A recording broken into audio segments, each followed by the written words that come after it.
Together we learn, together we grow, together we heal, together we flow. Be cool, every teacher, every school. Be cool, every teacher, every school. Be cool, every teacher, every school. Be cool, every teacher, every school. Be cool, every teacher, every school.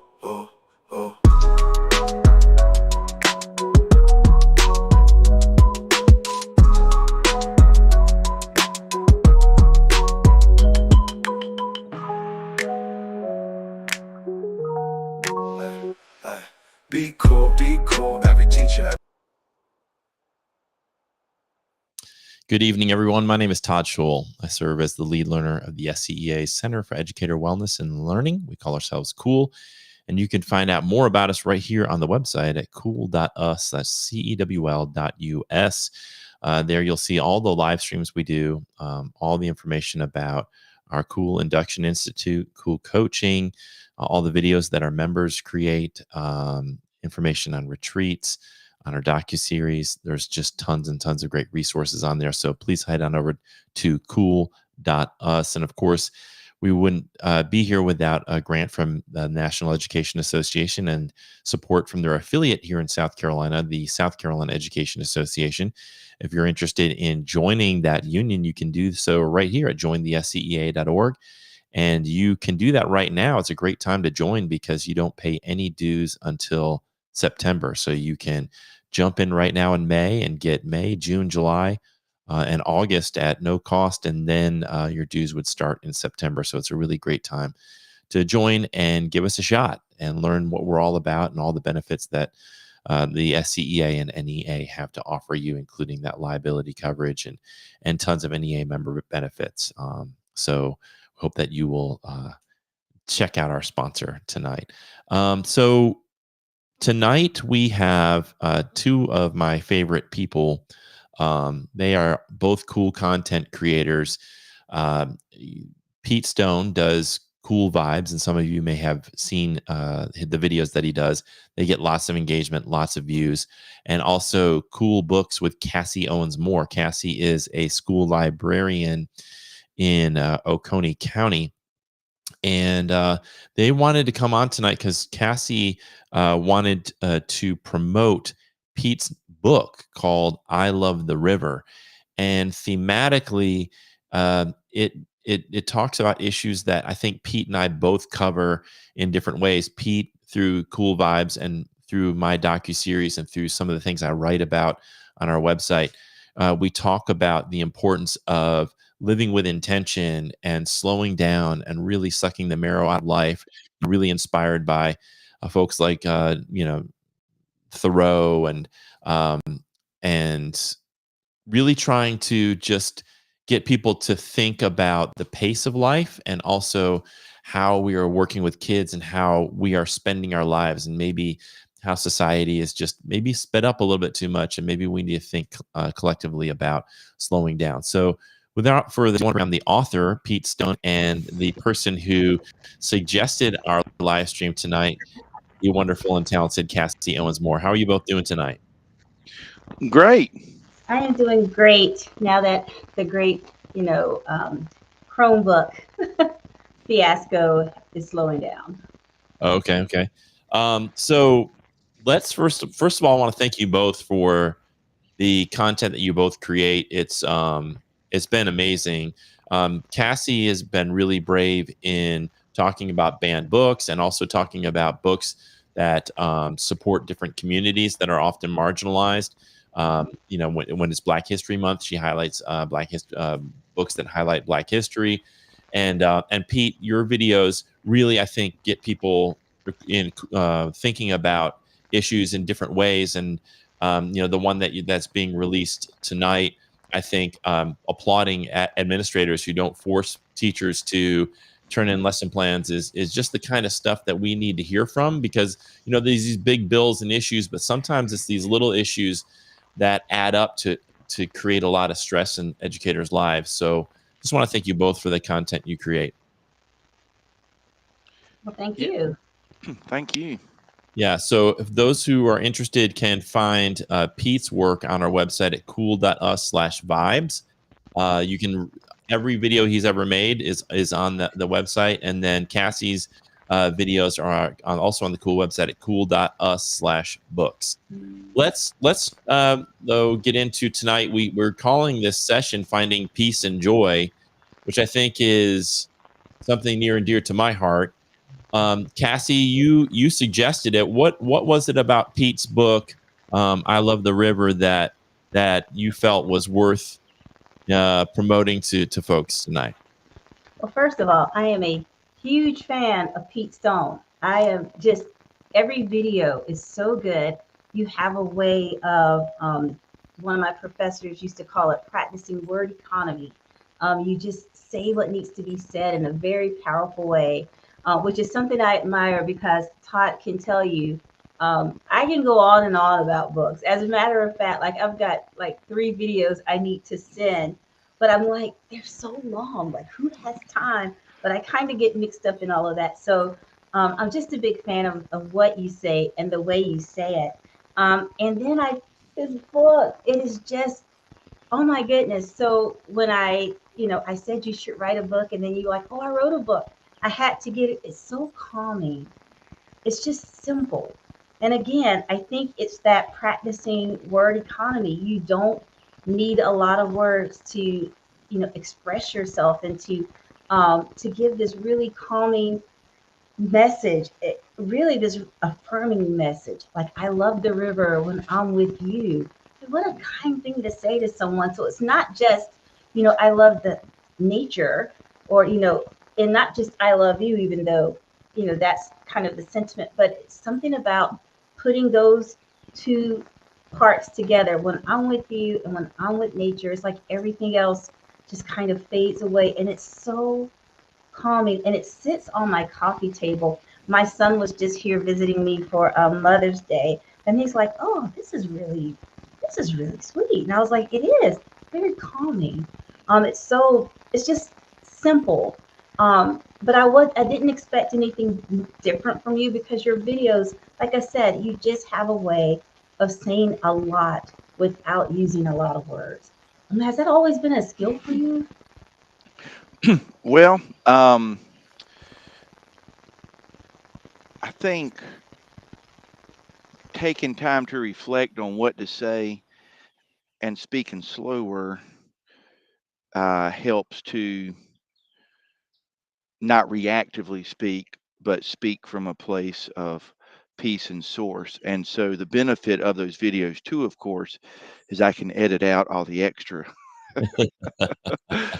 words too. And so we talk, and then you find that moment of what it is. It's like, that's exactly. So I would say maybe that comes from editing into the essence of what it is I wish to express.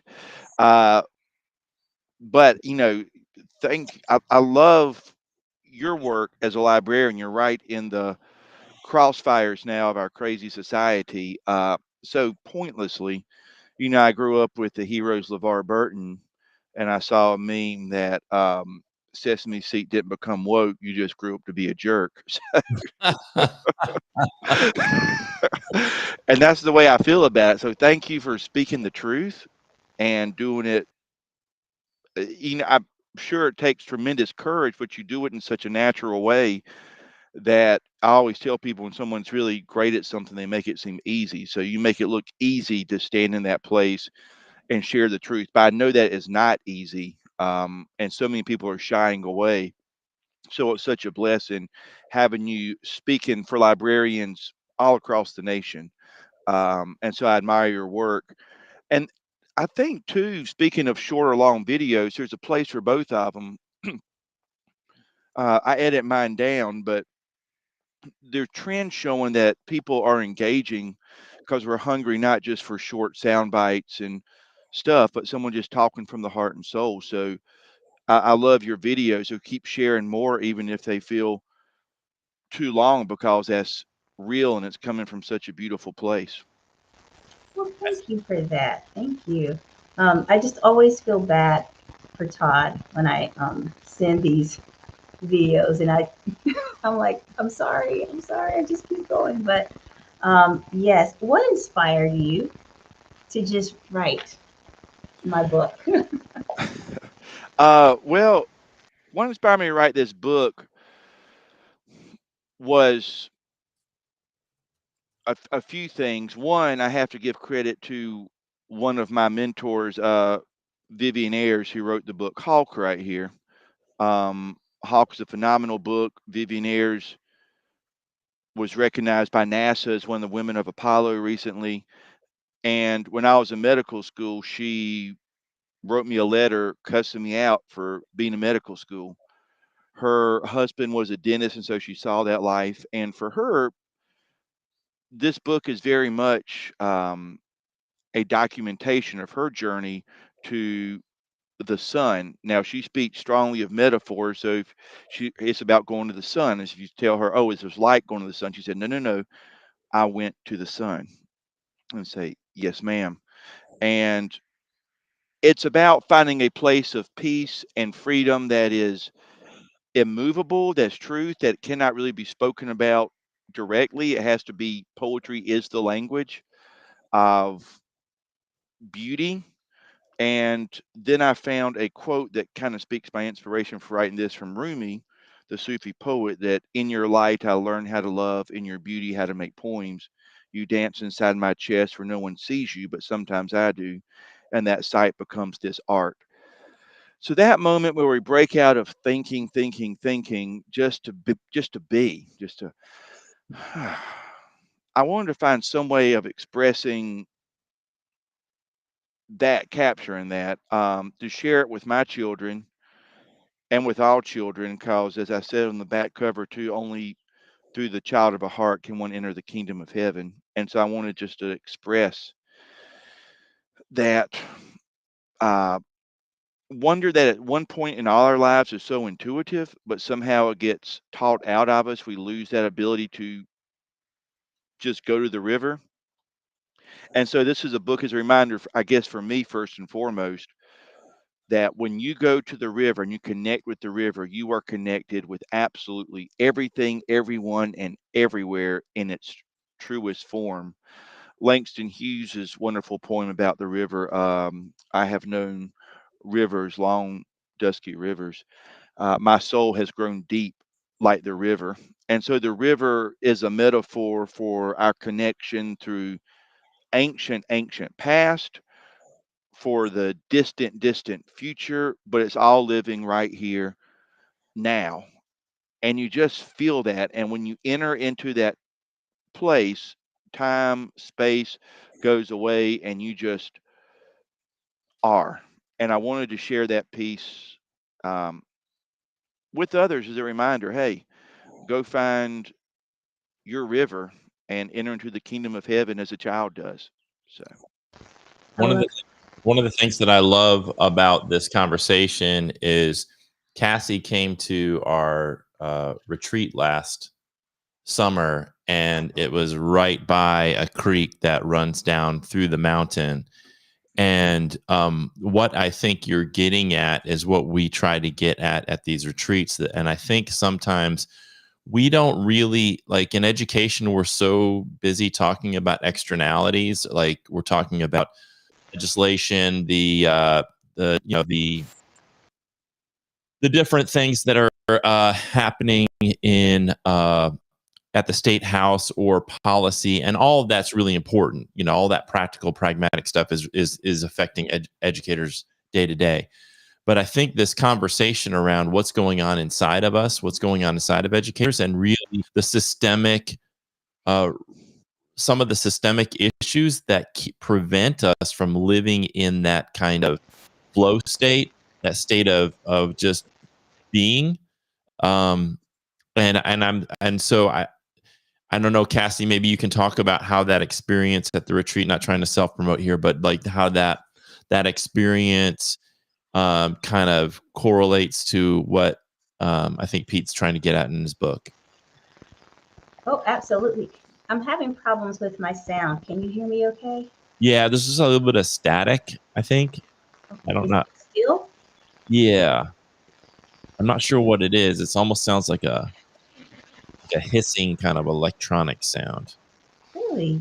Yeah. Well, Do you hear it, Pete? Can you hear it? Very faintly, I can hear her.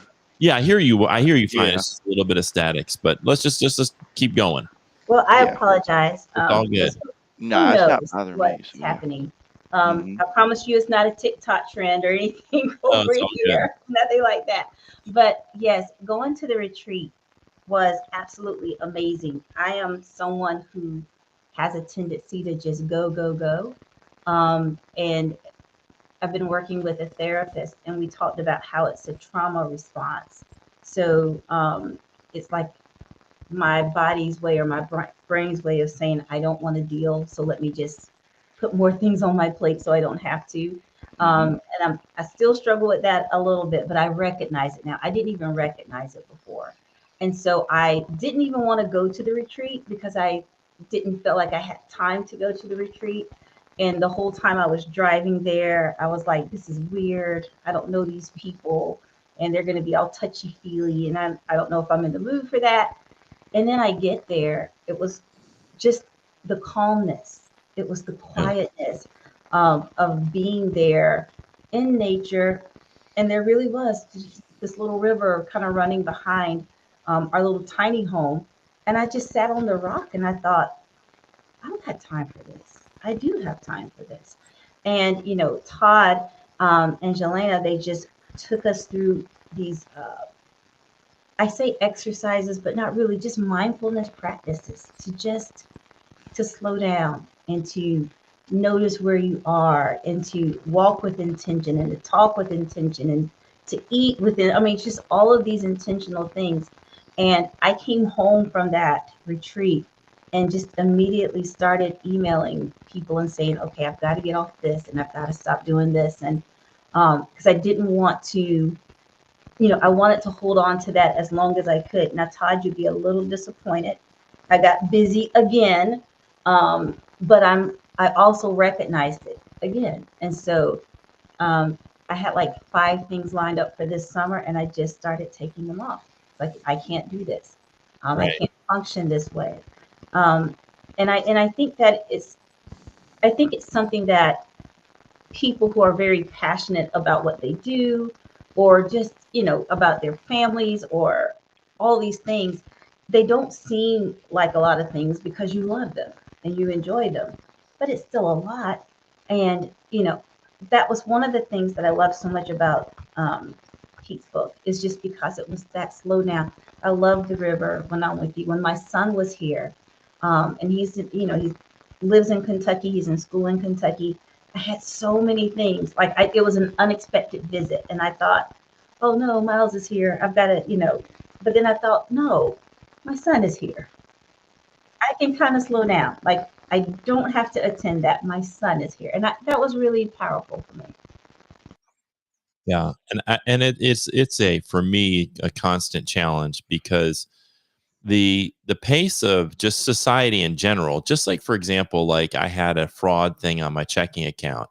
And so I had to go to the bank, and one bank they didn't have any openings with a banker, so I had to go to another branch. And then by the time I got home and had to reset up all of the accounts, the incoming and outgoing accounts, it's like just that was like 3 hours of my day that I didn't expect, and just a lot of stress and a lot of just like having to figure out which number to press to get to the right department, and then I'd get the right department, they loop you around, and just things like that. But then just the whole grind culture in society, so it glorifies that the more you're doing, the more your value is. And I think what Pete gets at in a lot of his videos, and something I try to stress in the docu-series and when I go out and talk to teachers, is that it's actually we need to be thinking about how can we do less. And that's why I love Pete's video this week. It's like, admins, what can we take away instead of always thinking about what else we can be doing? What can we take away to make room for that peace and joy to emerge? If we clear out the weeds of the things that we don't need in that garden, the right things can grow. But if we just try to stuff so much into our day, including our students' day, take away recess, take away their time to talk, take away playtime, take away field trips, take away anything that isn't related to the standardized test, which unfortunately folks are having to endure right now. It's like we take all that away and to make more room for academics and for test prep, and then the teachers and students are left uninspired, and then we wonder why students misbehave or want to drop out, and then teachers, we can't recruit and retain them. So Pete, talk a little bit about that, not only your book but just how the things you talk about in Cool Vibes for people who haven't watched that, like some of the themes that you talk about. Just Yeah, riff on that. I'll segue into that with a quote from my book, and then I'll go into it. That's it. Yeah, on this page right here, which is the cover page, it says, "For doing no thing but being with you brings all I could ever need, much more than working hard, getting nothing done, being constantly busy." That goal of doing no thing is really uh, such a easy thing to accomplish, but it's so difficult in our society that prioritize, you said, product and outcome, product, when really the product and outcome should be not the end in itself. The product and outcome should be the means to the have a process, because we're here on earth. We got to do something. I mean, so we have a process. Okay, if this is what I want to do, well, here's my process. But the most important aspect of that comes from the mysterious why, the wonder, the beingness, the divineness, whatever it is you wish to call it, that true self that is seeing the thoughts and all that. So this is what gets us naturally excited and gives us meaning. We are so uh, distracted, but what students want is not to be entertained. They want meaning, but meaning does not come from doing things. Meaning comes from not doing things, doing no thing. That's why I put that verse in it. You can't really understand it until you experience doing no thing. But what the enjoyable times of school are the spaces in between the stuff, Yes. what people would call that's just the stupid, silly stuff. But that's where the living happens. That's where the real life happens. The silly stuff is the fun, the meaning part of it. Right. So I I have agree found, because we're silly. yeah, we're silly. Yes, That's what yes. we are. It doesn't make sense. And so that's what it is. If you try to make sense of it, you just destroy it. You crush it. That's that quote. If you can take a rose and pull apart the petals, stick it in a microscope, and tell a lot of interesting things about it, but what you no longer have is the rose. And so Mm. that's the poetry of it.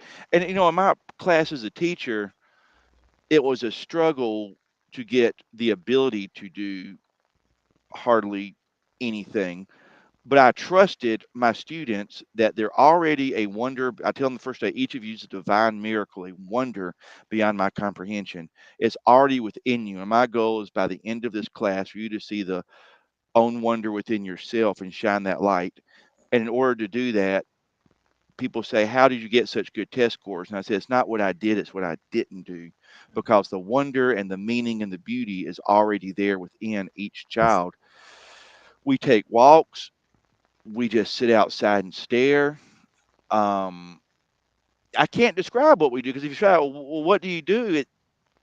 You you can't standardize it. You can't describe it. It just is. And when students feel that, so I'm really happy. I think when students say, "Well, what did you like about Mr. Stone's class?" I don't want them to be able to say what they did or what they enjoyed, because that's not it. If you point to something, this is it. We had a teacher in Chester who taught for 40 years. He passed away, and at his funeral, no one could really say what he did. Everybody loved him, but everybody loved him. He was like this guru almost that you just came and sat with, and that was it. So it's really hard for people to understand, wrap their heads around that conceptually. But what I speak about on Cool Vibes is basically, I'll say this: trust.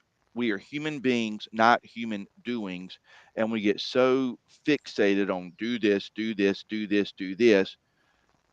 And Mhm. the problem is that doing may have been expressing the wonder in that other environment, But when you start to force what was done here on these individuals over here and say, y'all have to do this now because we visited this school and they were doing great stuff.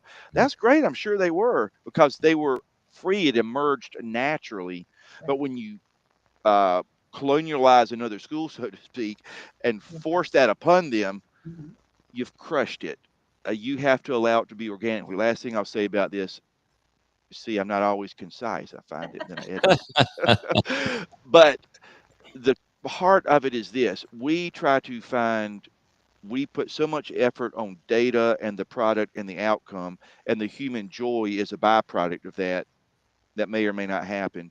If we instead prioritized human joy, human wellness, human Right. beingness first, I am confident the data will reflect that. And if it doesn't, you have the wrong data. So, Yes. Yeah. I So wholeheartedly agree with that. I mean, that's spot on. I was just at the city council meeting last night because they were recognizing our Project Lit Book Club, which is completely voluntary. There's no, it is the book club of no rules. It's so interesting. If I offer 6 to 8 different books, per almost 9 weeks, but we end up having like 6 times a year because these kids are like crazy readers and they don't want to go every 9 weeks. But you can get a book, you choose whatever book you want to read. If you don't read the book, you can still come back. It's not like you have to read the book and do all this stuff. No, it's the conversation, it's the community. And when we get there, there's no forms to fill out. There's nothing. There's no judgment. It's just sitting around and listening to these kids talk and learn from each other. I really just kind of sit back, um, completely voluntary. So we did this last meeting in April. And, because of the, I don't know, hoopla around libraries and books, I have always invited the community to come in and watch. I'm like, you don't need for me to tell you what we do in this library. Just come in and see. And so a city council member was there and was just blown away. Like, they don't get a score for this. They don't get a grade for this. There's just nothing. And we don't care if you finish the book or not. We want you, 99% of them do, but we just don't want anyone to feel like I didn't finish it, so I can't come. We're like, you can always come. You get something just from hearing about it. And they were just blown away. Like, you're not teaching these kids to think this way or to dissect this book. That's never in the conversation, but it happens. And you know um and someone said before that life happens and learning happens in the margins, and that's always stuck with me. So I think when you talk to kids about what's your favorite part of the day, it's the conversations in the hall. It's what the conversations at lunch. I see kids interacting with teachers outside because we still have a teeny weeny recess, and they'll run up to these teachers and talk. And that's where I think the learning really takes place. It's in that, nothing agenda. It's in that, you are free to just ask questions or to not ask questions, or all these things. And I think that that's so powerful. I'm watching these kids test this week because we've got 2 weeks of testing. We tested last week and this week, and I do all the makeup tests.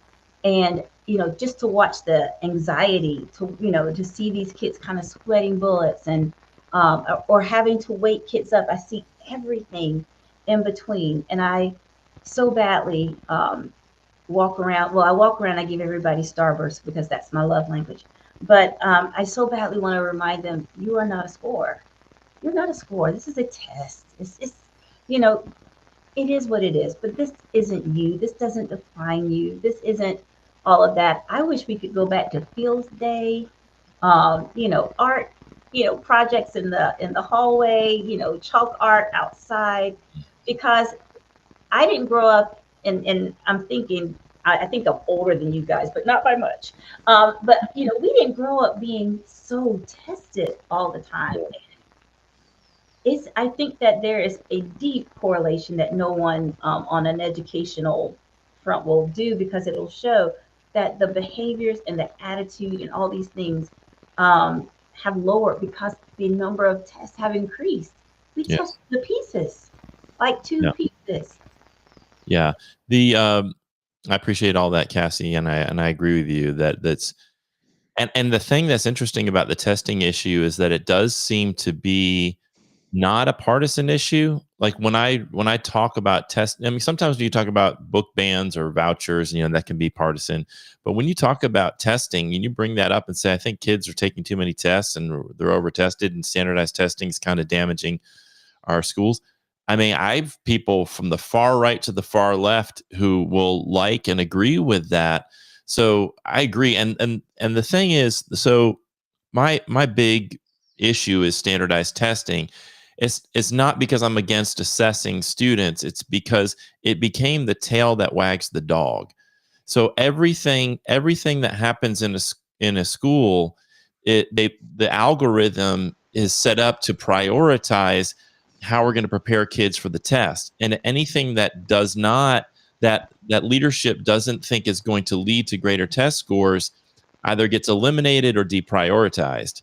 And so that's why you don't see kids, the kids writing with chalk on the sidewalk. You don't see as many classrooms like Pete's where kids can just go outside and take a walk or whatever. I mean, because the idea is if we can just shove more instruction into the school day, then we'll maximize the test score. And what they're failing to understand is what I think Pete's getting at, which is that the primary metric should be, are human beings flourishing in the building? Are these young people flourishing? Is their mental, social, emotional, physical health, all that's flourishing? Do we have happy kids, joyous kids, peaceful kids, kids that then that find meaning in their lives? Because what Thoreau said about most people living lives of quiet desperation is, I think, is a result of a society that says your value is, how do you fit as a cog into the system? How can you make the most money? How can you attain the most material success? And the kids who comply with the system that gets them there, they may get material success, but they may be deeply unhappy inside. And the kids who rebel against that, who don't comply, they're the ones who a lot of them get in trouble and then get kicked out of school, or they're constantly in ISS or OSS. Right. And so the whole system is set up deifying the tests rather than deifying what we're talking about tonight, which is human flourishing. Yes. Yeah, the peace and joy component that Cassie was speaking to with the books, where you may have that reading group where it isn't like judge and a multiple choice test and how well do they critique it, because the process is what's prioritized there, not the product of how it's ranking. Um, and I think in society and then our schools, what happens is there's such pressure, performance pressure, and absolutely everything that we have to nail it. Like, and we get caught in everything. You even get caught in how peaceful and joyful we are. I've got to be peaceful and joyful. And damn it, I'm at the river and I'm here. So it can all become a game that we get caught in when it gets that performance anxiety. And then we have a society where you're either a saint or you're an SOB, and we just get scared because I have to be good. So you can let go of that pressure.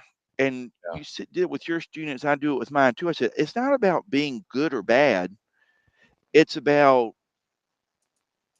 being careful of how you define getting better, but getting better at things that make you feel better. Yeah, feeling more and personal peace, personal joy is getting better at more peace and joy. And it's not a clean process. As I forgot what poet said it, but I'm as good as the best and as bad as the worst is true of every single one of us. Mhm. So for me, starting with that place of, look, I'm not trying to impress. I am going to make mistakes, and that's life, that's learning. So embracing those, whatever, taking away performance anxiety is a huge step to getting peace and joy that we don't allow much room in our schools because we've made kids scared of the F word, failure. So if we embrace failure, your kid falls down 7,000 times or whatever to learn to walk, and you don't say, well, that's enough, or cutting you off now, you failed. It's just they continue to fall down until they don't. But even if they never walk, who gives a crap? I mean, you just get engaged in it from a place of, and you're not even thinking about the product. I am just engaged in the process. Like when you go to the river in my book, the metaphor there is once you get out of your head about even I'm going to the river, I'm going to relax, that's still a goal. You just let all that go. And then you just say, Mm. then you can start to authentically get somewhere. And we don't allow much time for that in our schools 'cause there's such a fear of failure and performance anxiety, first and foremost. We don't, just kind of hopping on that. I don't think we get to that just in our personal lives. Like, Hmm. again, my therapist, who we are always kind of fighting, because she's like, you're such a pleaser.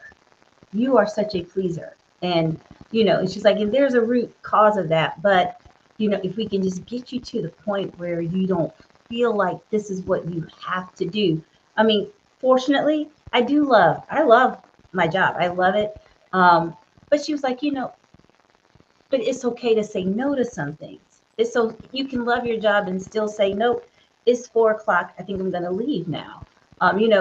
But she said, I have this part within myself, and I do. I just want to stay and get everything done and have everything prepared and right. And so no one will stress, and I can just, you know, at what cost, do I do that to myself? And I see that with students too. I talk to them about, um, you know, sixth graders love to read. Oh my gosh, we did Bean Stat this year. Our goal was 1 million minutes. Sixth grade did over 400,000 of those minutes. Sixth grade alone. They can't participate in a lot of sports. They can't participate. They can't get super busy. So a lot of them just they love to read. They come to the library and they read.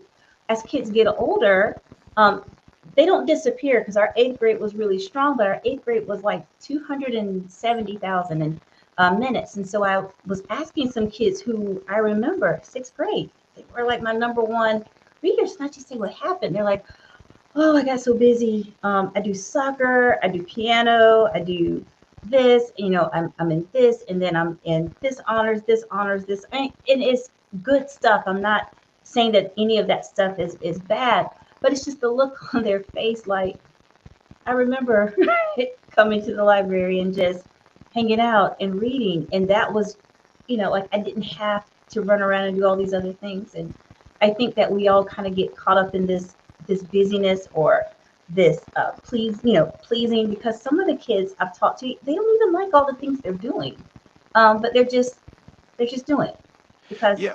it's expected for them to do it.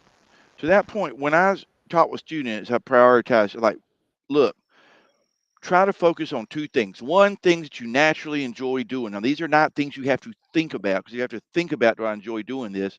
You obviously don't. If you have to ask 10 people, should I marry somebody? There's probably a warning sign there that you probably shouldn't. Do I really like this cake? I don't know. Let me call my. You don't. You like them. I just like it, and that gets taught out. So trust that. Number one, do you enjoy it?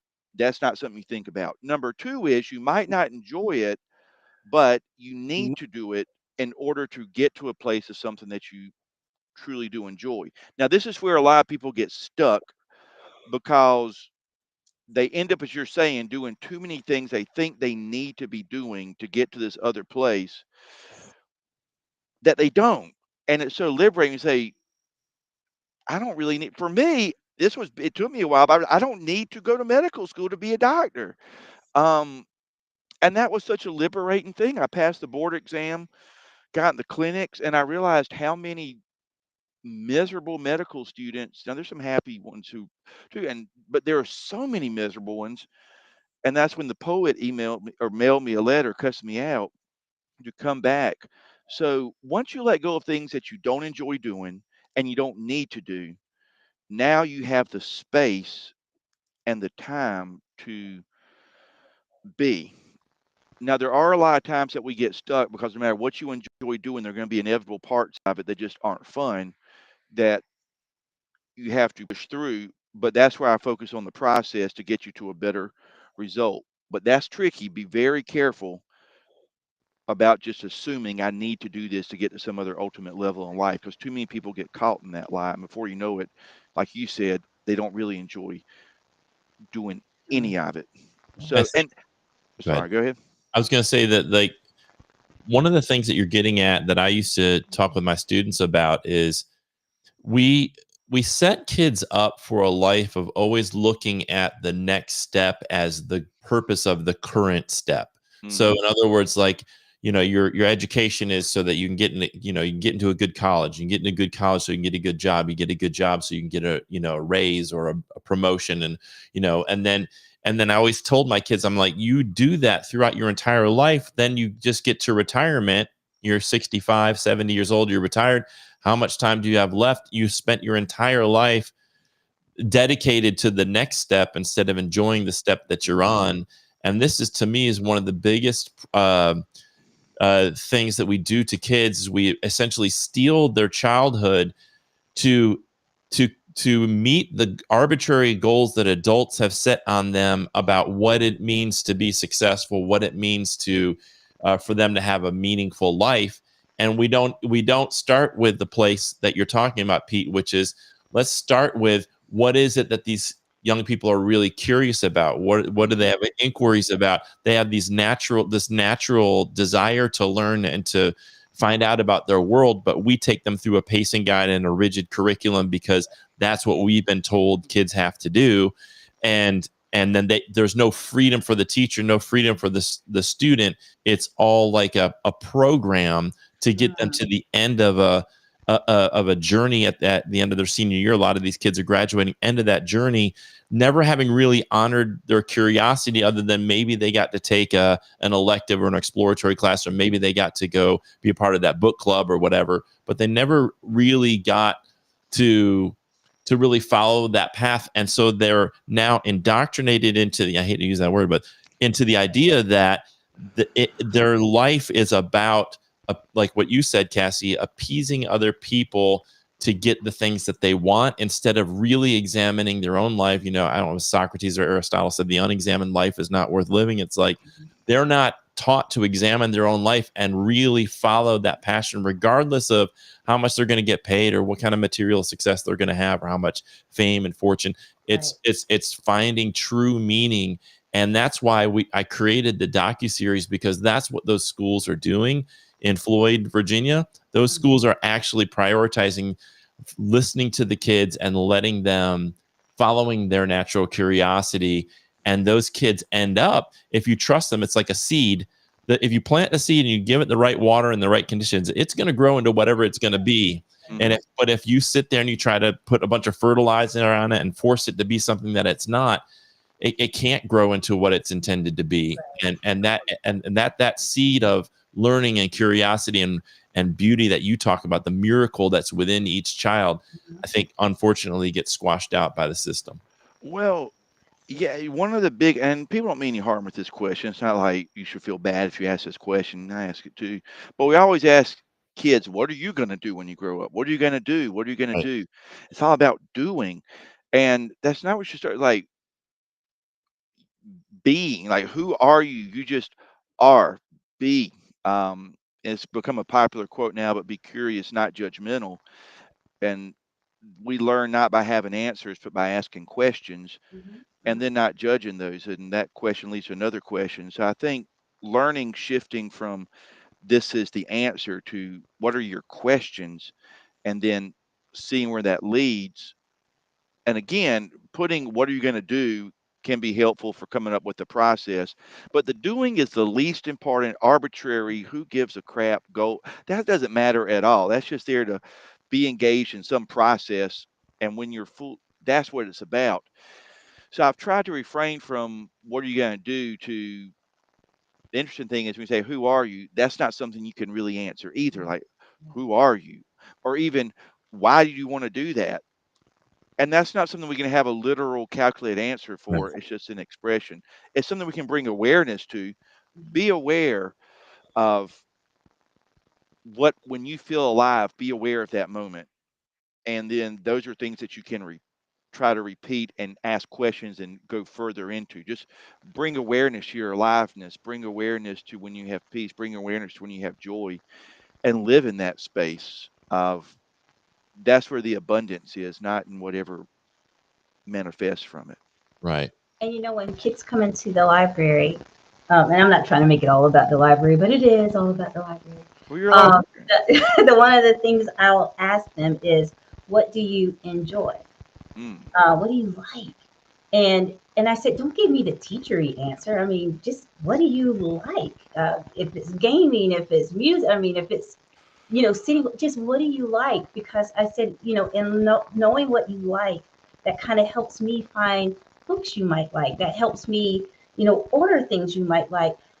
And something that's really been scary, I'll say, over the past 3 years is that so many kids, when I say, what do you like? They say, I don't know. They don't know what they like. I mean, they're like 12 and 13. Like I said, I'm not looking for the teachery answer. Just what do you do for fun? How do you relieve stress? Because that's usually like, if they're listening to music a lot, then you might like music or, all these different things. They struggle to find an answer. But Todd, I think they're trying to find like a teachery answer. Like this must be a Yeah. trick question. You can't really want to know, what I like. And when students ask me about being a librarian, did you always know you wanted to be a librarian? I said no, but I always knew I loved books. I was actually in nursing school when I made the switch to go into education. So I wasn't going to be a doctor, but I was going to be a nurse. I come from a family of nurses, and so and I walked through. I would remember being on campus and just walking through the library and stopping. Like I used to love this stuff, and I sat down on the floor. Never made it to that class, and just started reading books. And I thought, you know what, this is what I like. I've always enjoyed books from the time I ever found my first book, and so I try to show the kid. I just try to talk to the kids about, you know, I don't know what's next for me. Like, you're going to be a librarian forever? I said, well, I don't know. I mean, I'm going to be a librarian for now. I mean, the it's always wide open with me, but I know I love doing this, and hopefully, they can start to kind of, like you're saying, like trust themselves and trust, um, the process of what they're doing. One of the best things I remember about a student, and years ago, he was accepted into like honors English and honors mathematics. I mean, just big time. And he came to me, and I was teaching English at the time, ELA, and he says, I don't want to do honors English. And he says, and all my friends think I'm stupid for not wanting to do it, but I don't like it that way. I'm just good at it, but I don't like it. And I said, okay, then. I said, what do you like? And he's like, oh, math. And so, I mean, face lit up. I said, well, then, hey, you go with that. Like, if this isn't what you want to do, he's like, I mean, I'm just good at it, but I don't like it.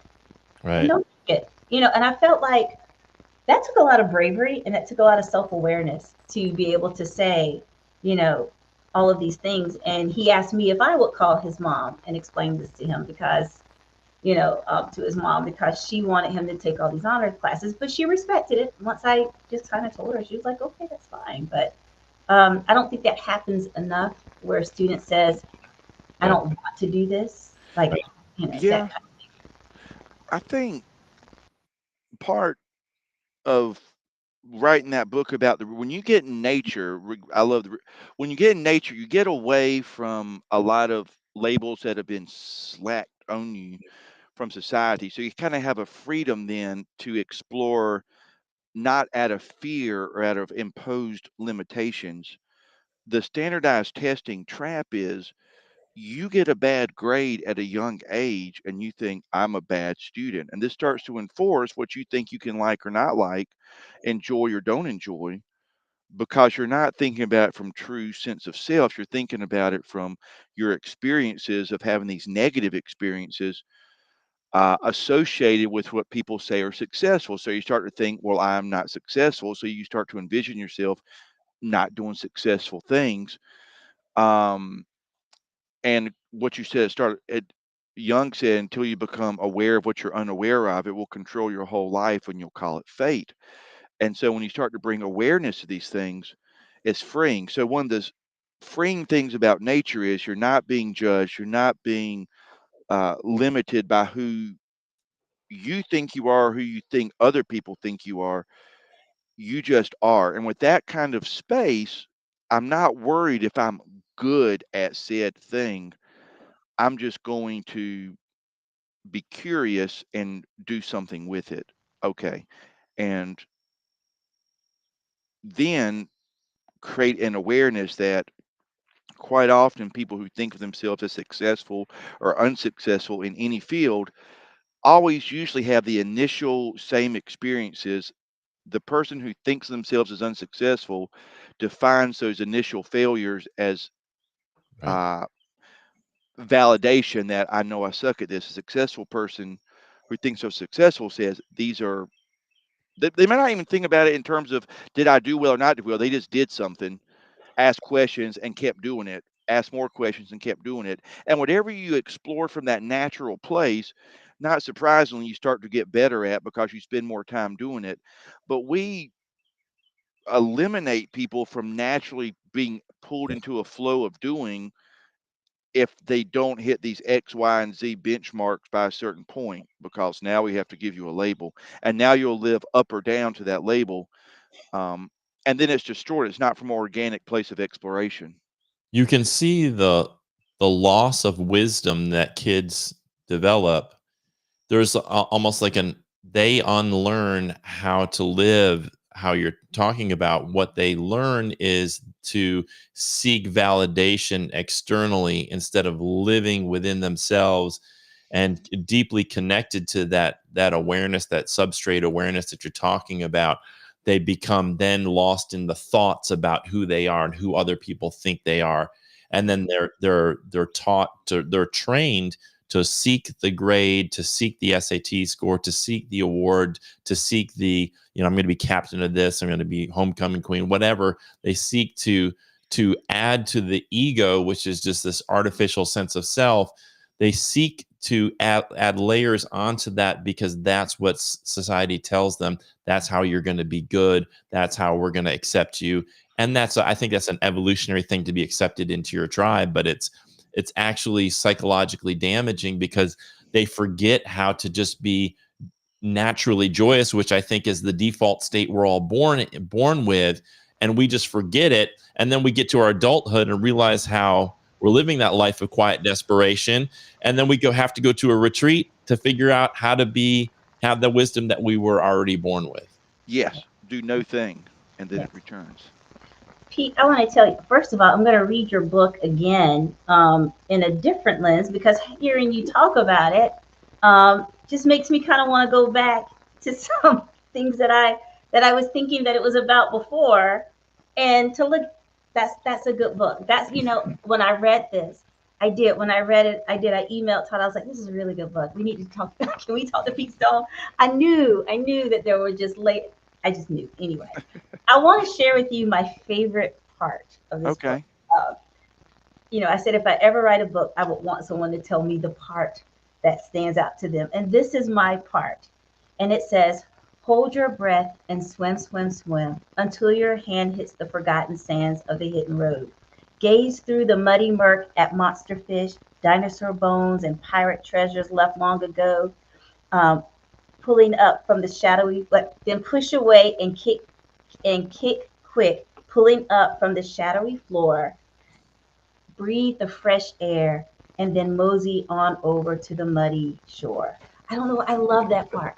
I don't know. I love that part. I love that part about the holding your breath. And in it, the first time I read it, and I don't even know why it put me in tears. I just thought it was Okay. so. I just love that part. I get to that part, and I don't know, and I can't explain it, but that's my part. That is my part. I almost bought a second copy just so I could take this page out Mm-hmm. and frame it and have it with me because I love this part. Tell me Wow. why I love this part. I don't know why I love this part. So you explain to me why I love this part.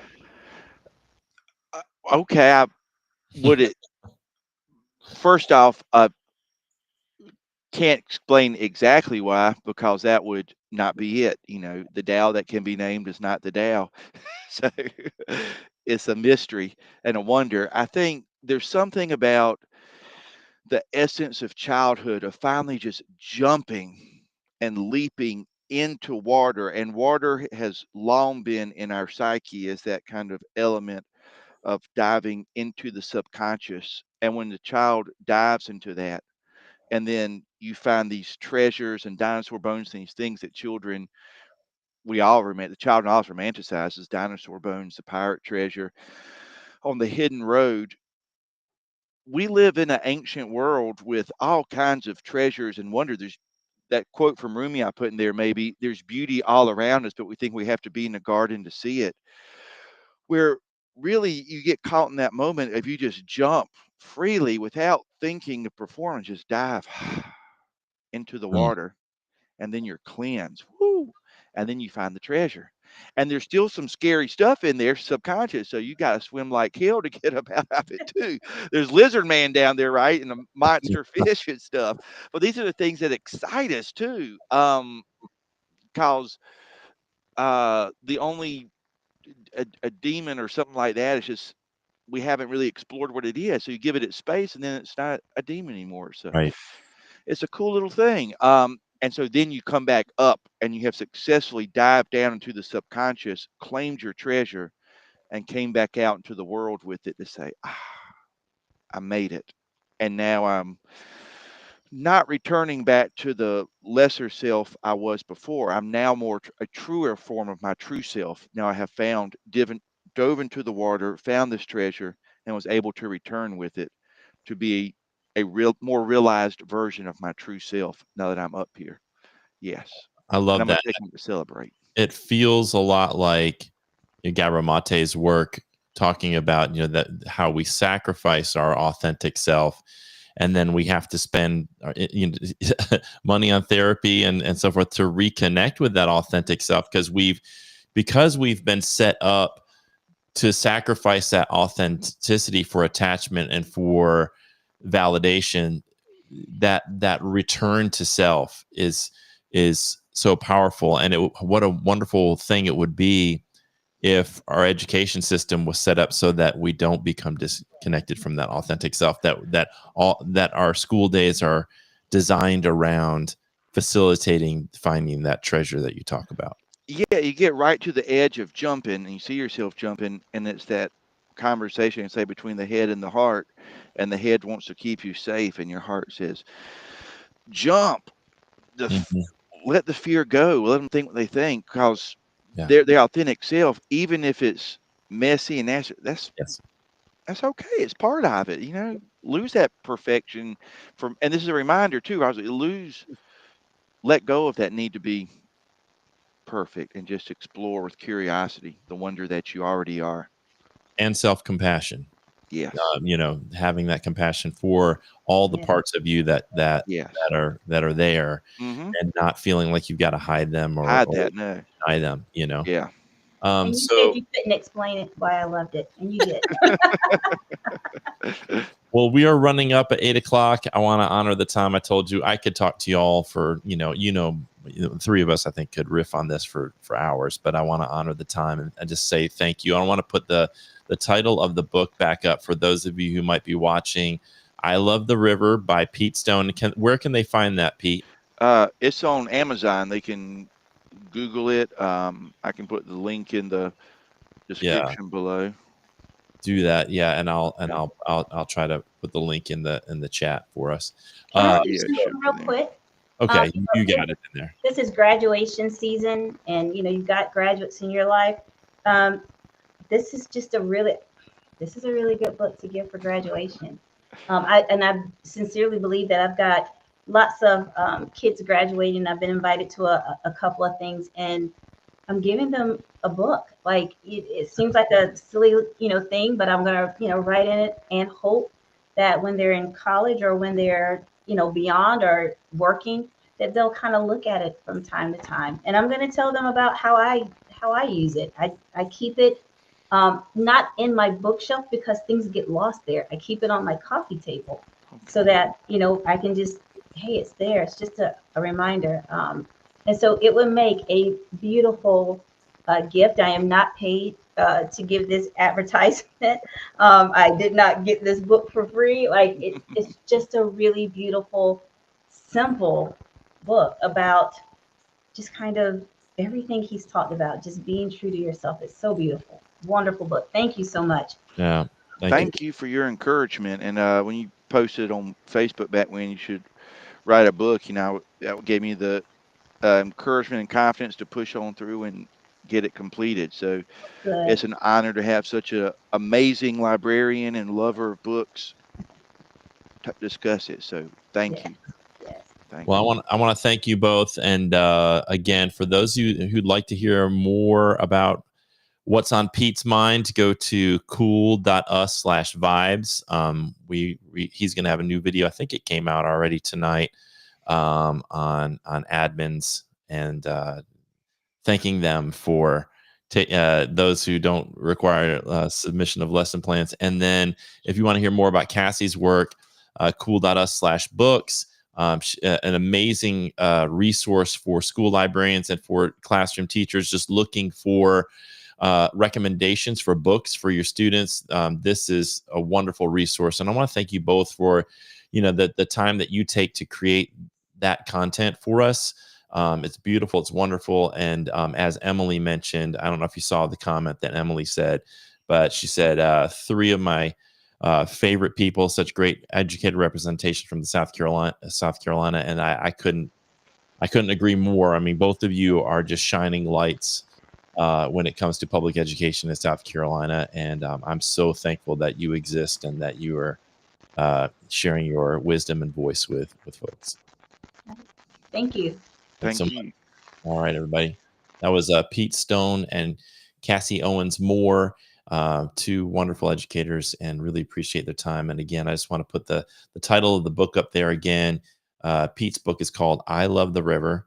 You can find it on Amazon. If you're watching on Facebook, he has posted the link to it on the SCE, I believe on the SCEA's Facebook page. You could probably Google I Love the River by Pete Stone and find it. I'm sure you'll be able to do that. A couple of things before we head out that I'd like to just share with you. If you are not familiar, if you're interested in, we talked about reconnecting with yourself. One of the ways you can do that is through a yoga practice. And Alex Del Castillo is an educator in Horry County in South Carolina, and he does yoga sessions. And you just go to cool.us/yoga. So I want to make sure shout that out. And then also, if you are trying to pass the praxis and struggling with that, or know someone who is, we have praxis supports on our website at cool.us/praxis. NEA and study.com have partnered with us to create free accounts to study.com. They have a 92% passage rate for people who use their resources. And I believe we still have some free accounts left. So please check that out and let folks know about that resource. We also have cool coaching. So if you are an induction teacher in your first 5 years and you need some support, every Tuesday and Thursday from 6 to 8 o'clock, we provide free online one-to-one support for induction teachers at cool.us/coaching. And the last thing I'll mention is that we have another episode of Cool Beans, our teacher induction show, scheduled for May 28th at 6 o'clock. We're going to be talking about financial tips. So hope that you can join us for that. I want to thank Cassie and Pete again, 2 of my favorite people and favorite educators in South Carolina. Just amazing work that they do. And they are an inspiration to so many people. And just want to thank them again for their courage and their time and their voice and their wisdom.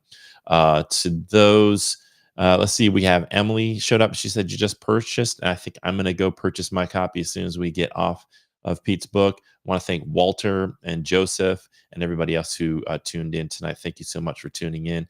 And we appreciate everything you do. And as always, just want to remind you, all the resources, including this live stream, are available on cool.us. Including you can request free professional learning for your district or your school if you're a public school in South Carolina. And last but not least, if you are interested in joining the SCEA, you can do that tonight at jointhescea.org. And right now you can join with no dues until September. So if you're interested in joining, now is a great time to do that. Thanks again for tuning in. And I thank Marcella, Dr. Weinstein. Thank you so much for tuning in as well. And we just appreciate your time tonight. Thanks for tuning in. And we will see you on our next live stream, which is the Cool Beans episode on May 28th. Until then.